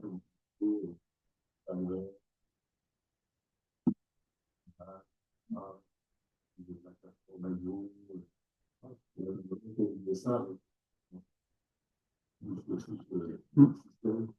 Tu as, tu as raison. Alors, c'est vrai que le modèle allemand, par rapport à ce qui était évoqué aussi juste avant sur les différentes ligues et tout ça, le modèle allemand est souvent repris. En fait, c'est plutôt ça qu'on regarde en général au niveau français, effectivement, en se disant pourquoi pas le 50 plus 1 avec cette cogestion. Alors, moi, je trouve qu'effectivement, ce serait une bonne méthode. On va dire, pour moi, ça ne serait pas à conserver que dans le domaine sportif. Je pense que les entreprises elles-mêmes, on a sorti un autre livre, après celui-là, une autre entreprise est possible. Ah oui, oui. Ah oui, c'est devenu une collection. Du coup, on en a fait une collection. Et là, on va sortir une autre commune est possible. Après, on a un autre modèle social possible. J'ai une autre presse est possible. Ouais, j'ai une programmation. Et donc, voilà. Mais plus sérieusement, donc pour en revenir à notre sujet, effectivement, il y a ce modèle 50 plus 1 qui serait intéressant, mais qui suppose semble-t-il, dans le modèle allemand, c'est que, c'est ce qui a été dit, il y a des investisseurs, c'est-à-dire notamment du territoire, enfin allemands, notamment, qui mettent l'argent là-dedans. Alors que nous, ils mettent pas beaucoup. Alors s'il y a Bernard Arnault là qui s'y met, donc malgré tout, hein, au Paris FC, donc et puis il met bien hein, quand même, donc voilà. Donc il y a ce cas-là. L'autre, comment il s'appelle, à De Vries aussi, qui s'y colle. Bon.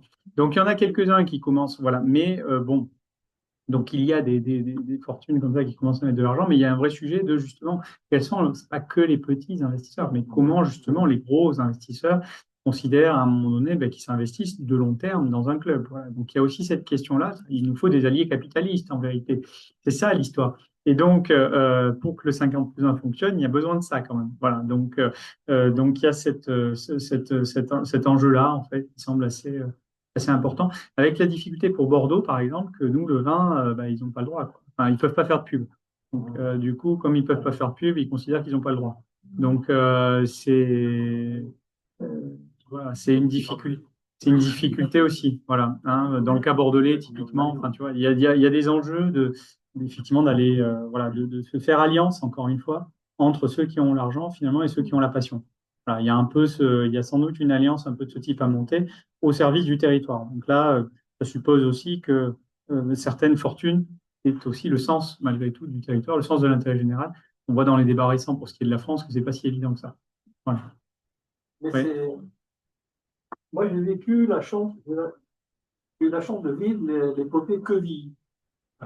À côté de Rouen, j'avais des copains au foyer de travailleurs avec moi, qui jouaient dans l'équipe de Quevilly, et j'ai vu émerger cette équipe, où ils bossaient tous dans la même boîte, et j'ai connu des joueurs qui préféraient aller jouer à Quevilly parce qu'il y avait une ambiance sociale qui les attirait beaucoup plus que les FC Rouen qui étaient professionnels.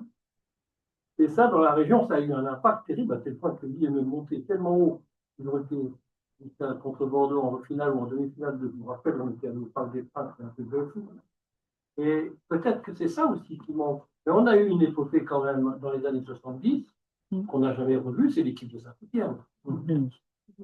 Il y avait un sentiment social, un sentiment d'assaut, un sentiment de l'amour du sport. Je crois que c'est la dernière équipe qui nous a procuré ce genre de sensation. Parce qu'un jeune aujourd'hui qui dit allez, je joue au foot, s'il pense au Paris Saint-Germain, il dit oh non, j'y arriverai jamais. Alors qu'il y a des équipes, ce procédé-là peut permettre à des joueurs, des bons, de venir s'exploser, mais il faut que les médias s'en mêlent de ça, autrement on n'y arrivera jamais.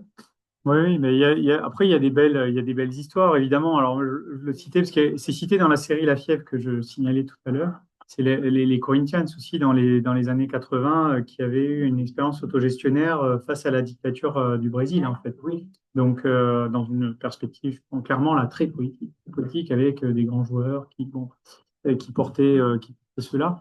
Donc, il y a effectivement derrière, il y a ça aussi. Voilà. C'est pour ça que c'est pour ça il faut pas tout jeter évidemment dans ces modèles. Et c'est plutôt ces initiatives-là qu'il faut essayer de pousser, quoi. Voilà, c'est un peu ça l'idée. Mais encore une fois, en combinant les deux approches, je pense, du par le bas et par le haut, quoi. C'est-à-dire que quelqu'un qui penserait qu'on peut juste réguler par en haut, finalement, à mon avis, se perdrait parce que il faut bouger les institutions, mais ça ne suffit jamais. Et réciproquement, toutes les initiatives par en bas, bon, finalement, permettent de tester des choses, de faire émerger. Parfois, elles gagnent, mais c'est très rare. Et donc, elles ont besoin d'un soutien à un moment donné. C'est pour ça qu'il faut qu'on arrive à tenir les deux bouts. Moi, il me semble, c'est vrai dans ce cas comme dans bien d'autres, à vrai dire. Mais donc, oui, il faut encourager ces épopées-là. Voilà. Vous avez tout à fait. Et ces fonctionnements. Et c'est pour ça que moi, je me réjouis plutôt. Enfin, moi, je dis, une fois, je découvre tout ça. Et je trouve tout ça passionnant et très stimulant et très encourageant. Parce que quand je vois, je vous dis, 2024, 2025, les transformations là, qui s'opèrent, les mails que je reçois, je vous dis, c'est plutôt encourageant. Voilà. Me semble-t-il de ce point de vue. En tout cas, ça commence à frémir, on va dire. Il commence à se passer des choses. Il y a des gens qui se réveillent. Finalement et qui reprennent la main. Donc ça c'est bien. Voilà. Donc c'est quand je vois voilà tous ces mouvements sociaux à Nantes, à Saint-Étienne. Là on parlait des sociaux verts. Platini est devenu socio vert. Voilà. Donc il y a des mouvements intéressants. Voilà. C'est une question. On parle beaucoup là, de normal parce que c'est là que la dimension économique intervient le plus, mais on parle peu finalement du sport amateur et du fait que, d'une certaine manière, ça serait intéressant de regarder les flux économiques, mais l'essentiel, je dirais, des moyens sont captés quand même par le sport pro, et on n'a pas de sentiment qui est de ruissellement, pour utiliser un mot que vous connaissez bien, vers le développement du sport de proximité, du sport amateur. Parce que l'essentiel, on parlait tout à l'heure de la vitalisation des territoires. Donc, je pense que c'est aussi lié un peu à l'urbanisation. Dans les concentrations urbaines, on a effectivement des phénomènes de ce type-là, mais dans les autres lieux géographiques, c'est quand même le sport amateur qui reste aussi un élément fondamental, en tout cas, de socialisation et de formation des personnalités, des jeunes. Donc voilà, comment on peut arriver. Voilà. Alors, tout à fait d'accord, hein, ce n'est pas une régulation nationale, voire mondiale, parce que quand même, moi ça m'interroge, c'est-à-dire que l'Europe soit le capteur, je dirais, de l'excellence sportive internationale, c'est quand même très, très, très colonialiste tout ça. Hein, et ça ressemble beaucoup au pillage les cerveaux, là, on dit les meilleurs sportifs. Bon, ça pose un problème. On a quand même, on a besoin de réfléchir à des alternatives, à un autre modèle de société, y compris pour nos rapports internationaux. Donc voilà, et pour en rester sur le territoire national et l'articulation entre amateurs et professionnels, il me semble que justement ce qui continue à marcher encore, finalement, c'est la forme associative. Et juste une dernière remarque, moi je serais plutôt favorable à la forme tripartite, c'est-à-dire la gestion d'une société. Pourquoi? Parce que les acteurs, collectivités locales et territoriales et l'État, sont quand même l'élément structurant de tous les éléments, communication, infrastructure, etc. Et que donc, s'il n'y a pas cette dimension représentée à l'intérieur du phénomène, je crains qu'on ait du mal à s'extraire de la logique capitaliste, ou en tout cas de la logique commerciale. Oui, oui, je suis d'accord sur l'idée qu'il doit y avoir une place effectivement importante dans ces modèles pour les collectivités locales, hein. Bon, même si elles n'ont pas vocation à devenir gestionnaires de clubs pro, mais moi je te rejoins. Je pense effectivement que les collectivités locales doivent être les garantes de la prise en compte des intérêts du territoire, l'intérêt collectif du territoire, l'intérêt général du territoire. Donc il y a vraiment cette intention-là. Je trouve que ça, c'est une des forces évidemment du modèle SIC, qui d'ailleurs se diffuse très bien au-delà du sport, hein, dans lequel de plus en plus de collectivités commencent à rentrer. Et ça, c'est très intéressant parce que c'est des mutations aussi importantes de l'action publique, à vrai dire, avec des formes de partenariat public-citoyen, hein. Donc il y a ça derrière aussi, là, supporter public. Mais il y a vraiment cette logique-là et je trouve que ça, c'est tout à fait encourageant aussi. Et que ce sont des modèles intéressants à développer.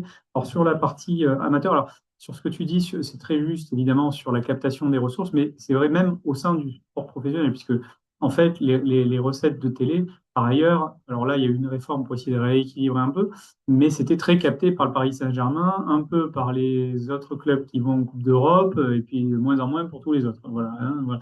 Donc, il y avait un peu ce truc-là aussi, hein, qui pose problème. Il y a des inégalités de traitement de ce point de vue. C'est pour ça que je disais, le PSG tenait un peu tout, ça en était un des signes, évidemment. Hein, en général, pour comprendre qui a le pouvoir, il faut suivre l'argent. Donc, il y a cela. Et puis ensuite, il y a sur le sport pro, tu as raison. Alors, à ceci près qu'il y a aussi des phénomènes, c'est ce que soulignait, bon, moi, là aussi, je m'appuie plus sur Jean-Luc Vessy sur cet aspect-là, puisque c'est lui qui connaît bien, mais il a fait son texte en témoignant aussi justement de phénomènes de mimétisme de clubs amateurs qui se prenaient un peu pour le Paris Saint-Germain. Voilà. Donc il y a un peu ça. Alors il signalait Libourne, hein, qui a explosé en vol de cette façon-là, avec un entrepreneur qui a récupéré le club, qui prétendait, voilà, qui a mis beaucoup d'argent, qui s'est ruiné, puis qui s'est retiré, puis qui a planté le club. Voilà. Donc il y a aussi ces phénomènes-là, hein, donc qui peuvent arriver. C'est vrai que régulièrement, depuis, j'y suis attentif. On voit faits divers. Un club s'est planté, voilà, lié notamment à ces phénomènes. Donc il y a un mimétisme en fait qui s'opèrent. Ça, c'est un problème aussi, hein, voilà. Donc, c'est pas parce qu'on est associatif et c'est pas parce qu'on est amateur, on est forcément vertueux. À vrai dire, évidemment, on peut avoir tendance par ailleurs à calquer, hein, d'autres types de comportements. Donc là, il y a un problème également de ce point de vue-là. Donc, c'est vrai que moi, pour moi, tout ça plaide dans l'idée, effectivement, de reposer. En fait, il faudrait reposer, c'est quoi, effectivement, un modèle associatif. Donc, ça peut après se transformer en modèle coopératif dans certaines circonstances, bien abordé plutôt quand on touche au monde professionnel. Mais c'est quoi en fait le modèle associatif? Quelle est notre raison d'être quelque part? Quelle est notre finalité sociale? Quel est notre objet social? Ça pose toutes ces questions-là derrière. Voilà, en fait, c'est ça qu'il faut. Et donc, c'est rétablir des cadres de gouvernance qui permettent de poser ces questions-là. Voilà. Hein, et bon, voilà. Donc là, je crois il y a un enjeu fort effectivement, et ce particulièrement au niveau des territoires, parce qu'on l'a dit, ça draine évidemment des identités territoriales très fortes, c'est des familles, c'est ça, hein, qu'il y a derrière, donc c'est pas tout à fait neutre, hein, ça a des vrais impacts, hein. C'est pas du tout anodin. Excusez-moi, je commence un peu fatigué. Et le dernier aspect sur ce que tu soulignais sur les flux en particulier, il y a là je lisais effectivement, c'est quelque chose qui est assez connu, mais à Paris, c'est un des lieux de talent, de découverte de talent les plus importants au monde, plus qu'au Brésil. Il y a plus de talent à Paris qu'au Brésil. On se dit, bon, on a plus de chances de voir le nouveau Pelé, on voit avec Mbappé quelque part, venir de Paris que venir du Brésil quoi, aujourd'hui. Donc c'est quand même étonnant. Quoi. Voilà, donc mais ça en dit long sur, évidemment, c'est pour ça que Stéphane Beau d'ailleurs, est si attentif à ces questions-là notamment, c'est qu'évidemment, ça s'appuie sur nos anciens réseaux coloniaux en particulier, bien entendu.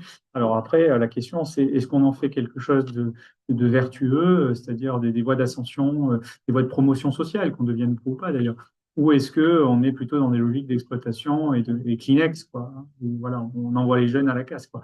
Donc il y a un peu ce truc-là, et puis après, il y a tout un tas de fonctionnements pervers. Hein. On a vu plein d'articles de presse sur le nouveau Mbappé, les parents qui veulent avoir le nouveau Mbappé, etc. Donc il y a aussi hein, tout ça derrière, malheureusement. Donc ça touche aussi des problématiques beaucoup plus larges. C'est pour ça que je disais, c'est des problématiques beaucoup plus larges. Des problématiques sociales et puis des problématiques même géopolitiques du fait de notre héritage. Voilà. Donc ça, de ce point de vue, je pense qu'il faut introduire beaucoup de responsabilités dans ces milieux-là. Ouais, moi, il y a un mot qui me gêne dans le foot, c'est que les joueurs sont vendus ou achetés. Alors, ça fait une référence au colonialisme, et ça fait penser tout à fait à la traite des Noirs, hein. Évidemment, même s'ils ils sont intéressés à la vente ou à Oui. la revente. Oui. En fait, ce mot vendre des joueurs qui se vendent sur le plan personnel, hein, sur le plan de leur formation, de leur éducation. Bon. Et autre question, il n'y a pas de fond de racisme à ce que je veux dire là. Si vous regardez les matchs à la télé, on peut l'équipe de France, vous avez vu qu'il y a la couleur dominante des joueurs, qui n'est pas le reflet de la population française actuellement. Bon, vous ne voyez pas une question raciste, d'accord. Mais finalement, donc, on va acheter des joueurs plutôt en Afrique noire. Donc, ça fait penser effectivement à un relan de colonialisme. Ça, je finis. Ouais. Ils ne sont pas achetés en Afrique. Non. Ouais. Donc, on les achète hein, noirs. Alors, est-ce que pour eux, c'est une question de promotion sociale ou est-ce que si vous voulez, des clubs, comme ils viennent d'Afrique, on peut se permettre de les payer moins cher que qui venaient d'Angleterre, d'Allemagne, etc. Donc, est-ce qu'il n'y a pas derrière quand même un fond colonial? Alors attention, il faut bien distinguer deux choses en fait. Il y a les clubs et il y a l'équipe nationale. L'équipe nationale, on ne les achète pas en Afrique, parce que précisément, c'est l'équipe nationale. Donc ça veut dire que, voilà, donc là on est plutôt sur des générations, une nouvelle génération, évidemment, où il y a eu des phénomènes, des vagues d'immigration et des jeunes notamment qui se retrouvent, c'est ce que j'évoquais, en banlieue parisienne. Et pour eux, avec là une ambiance particulière et je vous disais un vivier de talent extraordinaire. Et évidemment, bah, du coup, ces jeunes-là, par ailleurs, on va les détecter, on les accompagne. Donc évidemment, c'est eux qui après se retrouvent à l'équipe nationale avec toutes les ambiguïtés derrière. Effectivement, d'un côté, on est très content, tout le monde les félicite quand ils gagnent. Et puis quand ils perdent, on les critique parce qu'ils chantent pas la Marseillaise. Bon. Donc il y a un peu, hein, voilà, là aussi, hein, on n'est pas nous-mêmes dépourvus je dirais, de contradiction, d'hypocrisie en France. Hein, je veux dire, en général, on a aussi ça quand même. Hein, donc, il faut le souligner. Après, il y a une deuxième question que vous soulevez, c'est celle de quand, effectivement, il peut y avoir on va recourir à des joueurs pour des clubs, là, je ne parle pas de l'équipe nationale, où effectivement il peut y avoir des circulations internationales hein, et où on va chercher des jeunes dès le plus jeune âge. Léo Messi, plus grand footballeur probablement qu'il y ait eu, eh bien, lui venait d'Argentine. Bon, c'est pas d'ailleurs que des questions de couleur de peau. Et il est venu très jeune, une dizaine d'années, d'Argentine à Barcelone hein, pour faire carrière. Ça a été une chance pour lui, y compris au plan médical, puisqu'il a eu des traitements importants, parce qu'il était très, très petit. Voilà. Donc, il y avait ce truc-là. Donc, c'est pour ça que, évidemment, c'est très ambigu. Voilà. Évidemment, c'est très ambigu. Évidemment, il y a des belles histoires. Évidemment, il y a des phénomènes de corruption de type mafieux derrière qui sont extrêmement forts, extrêmement puissants. Donc, c'est ça toute l'ambiguïté évidemment, de ce système. C'est pour ça quand même que ça mériterait qu'on y remette un peu d'ordre. Hein, voilà. Même s'il y a sans doute d'autres priorités.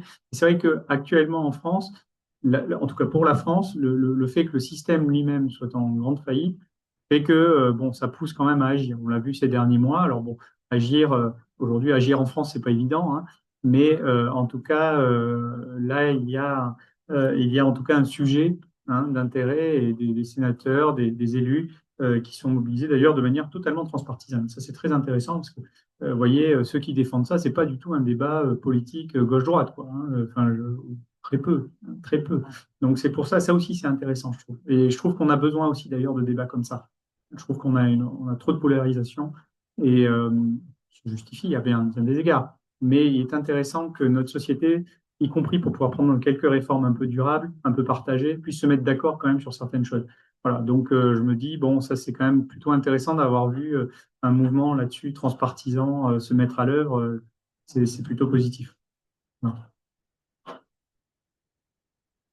Ouais.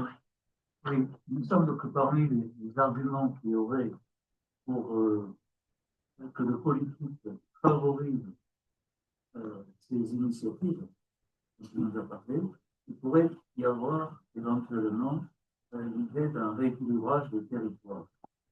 Parce que quand on regarde l'évolution de certaines choses, je prends par exemple le rugby, à partir, depuis les 20 dernières années, il y a eu une disparition, non pas une disparition, mais une certaine éclipse des clubs des petites communes en faveur de quelques clubs, comme Bordeaux-Toulouse, de grosses communes. Si on favorisait des formules axées sur la coopération avec les supporters, entre les joueurs, les supporters, il pourrait y avoir là une base pour revitaliser, dans une certaine mesure, alors je sais, il faut aussi des moyens financiers, là, mais pour revitaliser une diffusion plus équilibrée du sport sur l'ensemble du territoire. Il me semble que ça pourrait être un des arguments avancés pour que le politique se mêle un peu de ce truc. Oui, ouais, en tout cas, il y a vraiment la dimension, tu as raison de la souligner, c'est la dimension territoriale, à mon avis, qui est vraiment fondamentale dans toute cette histoire. Donc, enfin, en tout cas, moi, c'est ce que je repère de manière systématique, et tu as raison. Donc, il y a des enjeux d'équilibrage, d'ancrage, voilà, donc qui sont assez forts. Et donc, c'est pour ça, et d'ailleurs, c'est ce qu'il disait, en fait, dans le rapport là, que j'évoquais tout à l'heure aussi du Sénat, ou même d'autres rapports, ils insistaient sur cette idée qu'il fallait faire atterrir, il fallait faire réatterrir, finalement, alors qu'on était tombé dans un capitalisme hors sol, financiarisé et hors sol, eh bien, il faut réancrer et refaire atterrir, finalement, ces modèles dans leur territoire, y compris pour qu'ils les héritent. Donc ça, effectivement, il y a un enjeu de développement territorial, je veux le dire encore plus clairement, il y a un enjeu de développement territorial qui est très important. En fait, un club, on le voit, c'est un levier de développement territorial, parce que ça génère évidemment des emplois, essentiellement, mais c'est pas que ça. C'est évidemment des bénévoles, c'est des familles, derrière, c'est des actions, un tas d'activités éducatives qui sont positionnées derrière. Donc c'est ça en fait un club de foot. C'est un levier de développement territorial. Voilà. Et je pense que ça, par contre, il y aurait un gros enjeu. Il y aurait un gros enjeu, me semble-t-il, d'arriver même à mobiliser les clubs autour de cette dynamique-là, quoi, hein, c'est-à-dire autour de l'idée, peut-être les sensibiliser plus fortement à ces enjeux-là, mais ce sont des acteurs du développement territorial. Hein, c'est pas la même chose de dire, voilà, c'est juste le club du quartier, c'est un acteur du développement territorial. Dire un club, c'est ça, je trouve que déjà, c'est changer son appréhension, voilà. C'est vrai, bon, après, il y a trop de concurrence, il y a des Bien sûr. trucs. Oui, de Ouais, je pense que... je sens que vous avez perdu votre voix. Oui, parce que voilà, j'ai retrouvé ma voix un peu cette semaine, mais c'est encore fragile. Hein? Ouais, voilà. Et après, merci.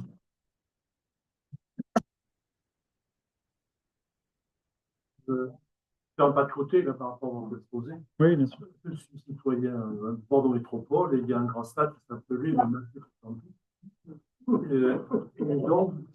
c'est quand même lié à ce que vous avez Oui, dit. c'est vrai, on aurait pu l'aborder. Parce qu'en fait, quand il a été choisi de le faire, Bordeaux marchait bien, en Ligue 1, sans problème. Et ils n'avaient pas réfléchi au fait qu'on pouvait tomber à la National 2 ou devenir amateur. Donc il semblerait qu'il y ait une ardoise de 100 millions d'euros. Alors comme le Chili fait quelques impôts, mais je veux bien en payer. À quoi devons-on attendre par rapport à ces 100 millions d'euros? Même si je ne vais pas au Madrid. Je ne suis jamais allé. Je ne pense pas que vos impôts vont, Pas payé quand même. je pense pas que vos impôts vont augmenter pour cette raison. Alors, moi, ce que je note, c'est que sur la question du Matmut, la métropole a été assez proactive, hein, notamment sa présidente Christine Bost, qui effectivement a décidé de le passer en régie. Donc là, avec des enjeux alors je sais pas où ils en sont, mais avec des enjeux aussi de reconstruire un modèle économique autour de cela. Avec ma chère, j'avais publié quelques personnes, donc je vous invite à aller regarder. Ils ont fait une petite note assez amusante. Moi, j'encourage bien ce genre de truc en général. Mais en fait, ils disaient, mais est-ce qu'on peut pas transformer le Matmut? Est-ce que ça peut pas devenir le stade de le stade de l'ESS, quoi, le stade des transitions et le stade de l'ESS. Au fond, il y a des espaces, il y a des bureaux, il y a beaucoup de choses.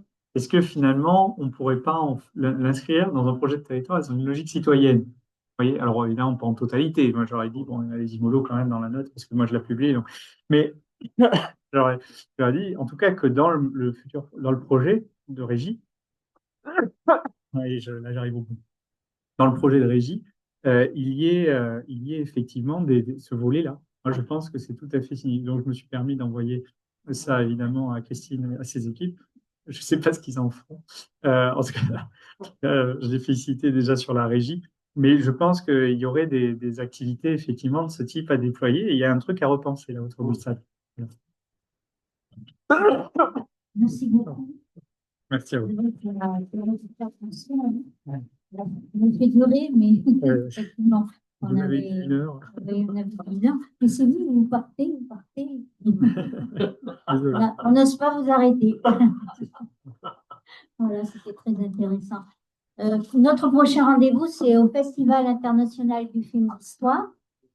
Ça sera le mercredi 19 novembre pour le Café économique à 20h30, la face cachée de la finance.